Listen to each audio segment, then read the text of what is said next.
When I cut the fabric and get it ready, I like to make sure that it's going lengthwise. So I left the selvage on. I don't know if you can see it, but I left it on so you could see that it's lengthwise, and that would remind you. That's one of the biggest problems students have when they're first draping, is that they forget and turn the grain going the wrong direction, and it doesn't turn out the same way, and it doesn't hang as nicely. So remember to make sure that your grain is going lengthwise when you're draping.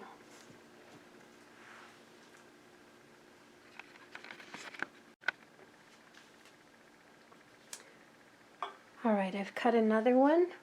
I've labeled it so I don't forget what it is later. And I've created a bridge across the bust area, and I want to make sure that this line is level. So I'm going to bring that down just a little bit. I've got this line across the widest area. I'm going to end up changing that so it needs to at least be level across the front. And then I'm going to pin this into place so that the vertical and horizontal lines are in place.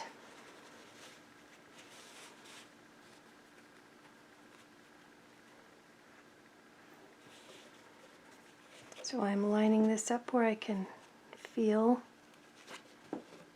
where the line is. And then I want to make sure that that's perfectly vertical, and I have a nice smooth bridge between the two. We're only going to make the pattern from here, but it hangs a lot nicer if you can tell where it goes. Okay, so I'm going to put in a few more pins so that it doesn't move while I'm cutting. And I can't identify that area until that part has been clipped. So now that's going to hold still. And I'm going to put the scissors up to where the plane changes, from the neck and the chest area. And I lay the fabric into it and then cut. So I'm going to do the same thing, about a little more than 1/4 of an inch apart. And cut up until I get to that. So I'm not cutting on the grain, I'm cutting straight in toward the neck. And apparently these scissors have a little dull point, so I need that to go all the way down. So as I cut that, I can smooth it out and it starts to lay nicely.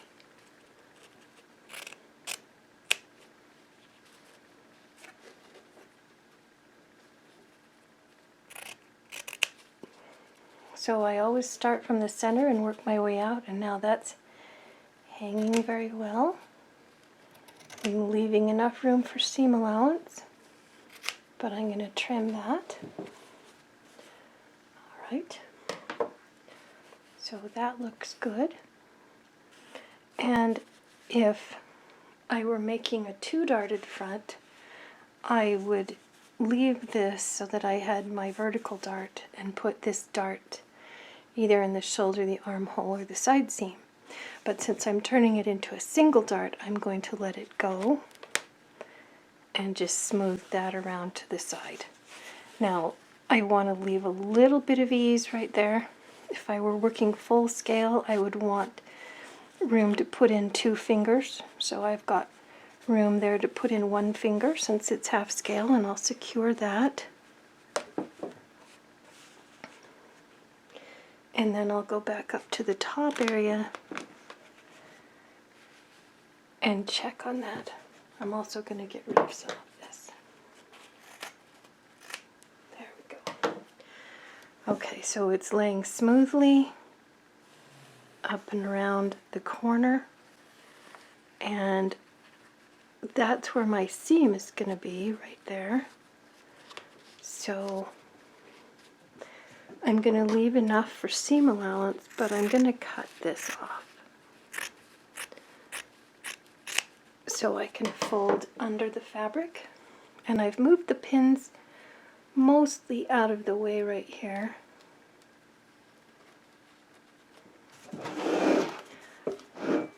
So that I can fold this one under and join them together so that they're working together.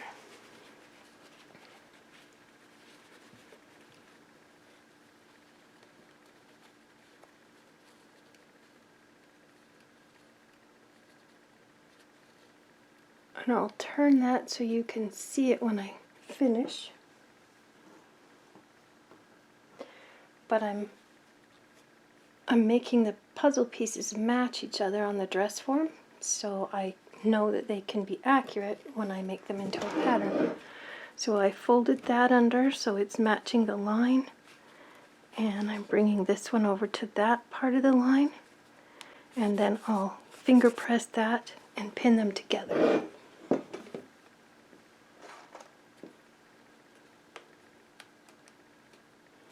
I'm not pinning it to the dress form because I want it to be independent. Well, maybe I will do that after I finish marking it because it would take me longer.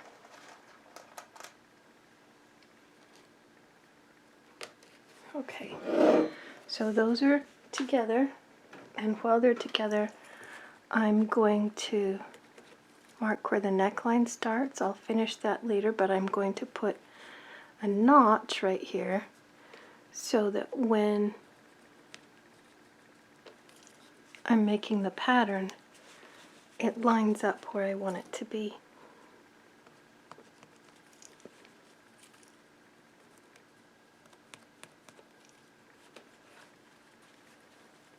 And here I can feel where that stitching line is, so I'm just going to mark that where I can feel it.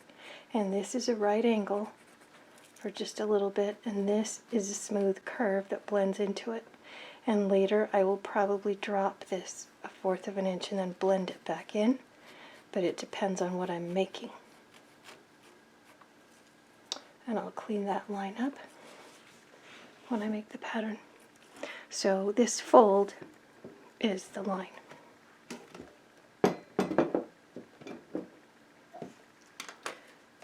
Okay. So I'm going to clip some of this out of the way.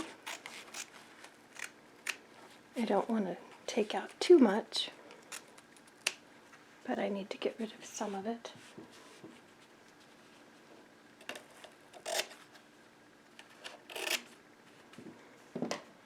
I've still got just a little bit of ease there.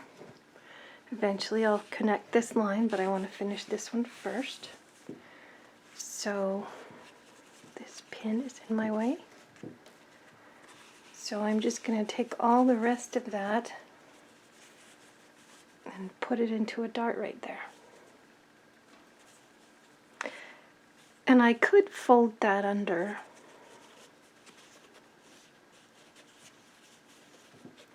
But when I'm making this dart, I want it to be a straight line from the bust point to the waist.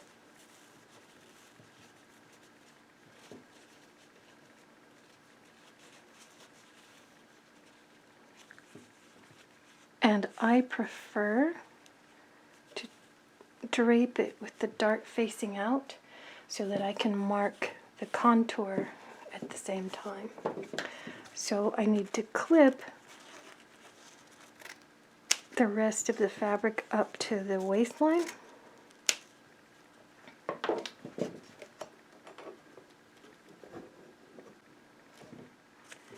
Because if I don't clip this so that it has a nice smooth edge, it will cause the rest of it to ripple.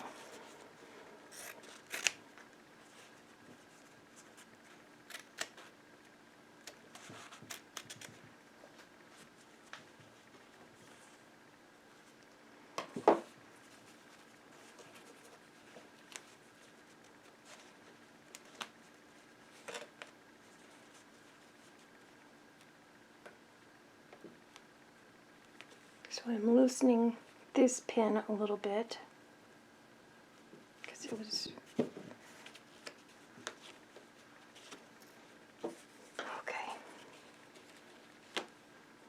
So I need to find the common line right here.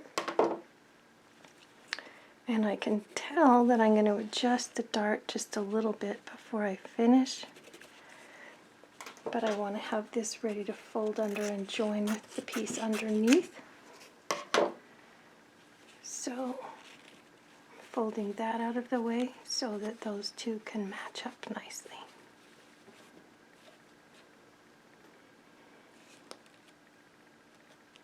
And if you pin the two pieces to each other, that takes practice. It also takes nice pins. Then it's easier to tell that you've got it hanging nicely.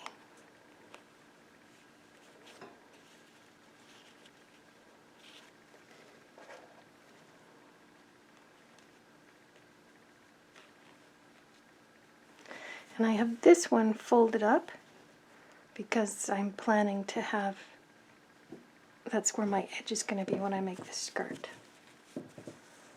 Okay, so my bust point is where the plane changes, so I'm using this plane and this plane. So I'm going to put my bust point right here.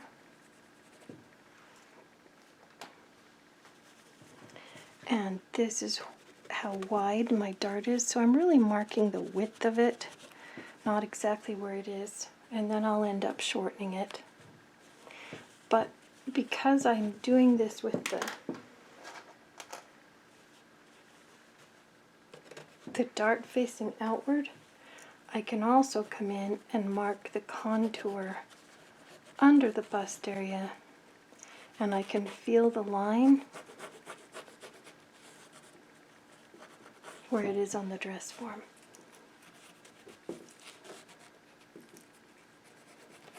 And sometimes that's helpful information. You don't always need it.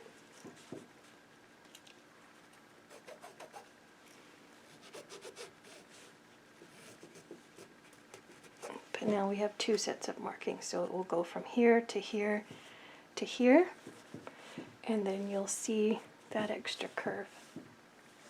So I don't usually pin all the way up, it kind of makes a mess of the fabric. And now that I've done that, I can fold this inside.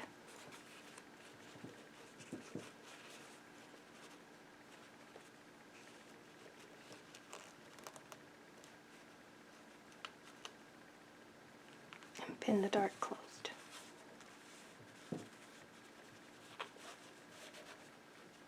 And that's where that would finish. So as soon as I mark the waistline, then this piece, the waistline and the armhole, then I can take it off and make a pattern from the pieces that I just did. So this one I can feel where it is, so that's easier. So I mark the waistline, it's level coming around from the back, and it joins together. It's very likely that this single dart will move just a little bit when I true it up. And I'm looking at plane changes again, so I'm kind of doing dot to dot where my fingers meet. I'm coming from one plane to another, and then around here it kind of gets difficult. So I'm going to be connecting this line with that one so it's a nice smooth curve. And I want to keep it back in there as far as I can because it's more comfortable. You don't want it so far out here because it's comfortable that it pulls your sleeve out, and you don't want it so far back in that it runs into your armpit. So you're looking for a space kind of between here and here. But I'm going to start out with this one. And then if I go sleeveless with it, I could raise it 1/4 of an inch and push it out more. It just depends on the style you're looking for.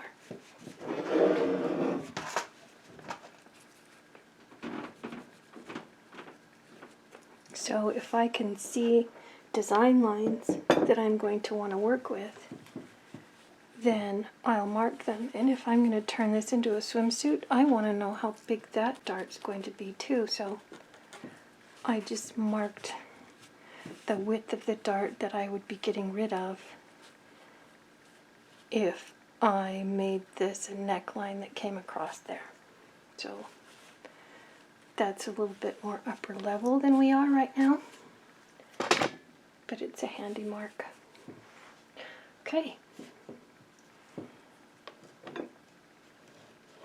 Lengthwise, crosswise, bridge, and then just like we did on the shoulder seam, matching notches. Because when you take it off and you're working with the fabric, it always looks just a little different than it did when I was on the form. So those will become the patterns we're going to work with, our basic slopers, and they'll fit the dress form.